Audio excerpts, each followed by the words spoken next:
Days back retire officer అంతా వచ్చి ఇట్లా మనకి ప్యాకాట ఆమెలేదు దాదాపు 4-5 years అయింది తీసేసి కలెక్టర్ గారితో మాట్లాడి ఈ క్లబ్ను ఓపెన్ చేయించమని చెప్పేసి కోరడం జరిగింది.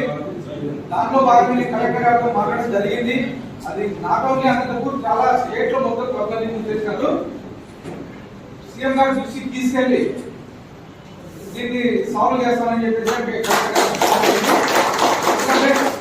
కరోనా టైంలో ఈ ప్యాకెట్ లేక దాదాపు రిటైర్డ్ ఎంప్లాయీస్ లైఫ్ స్పాన్ తగ్గిందని చెప్పేసి కానీ చాలా మంది తెలియజేయడం జరిగింది.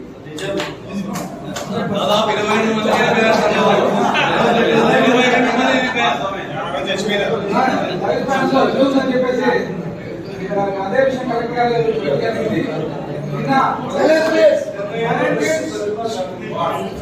అలాగే పాత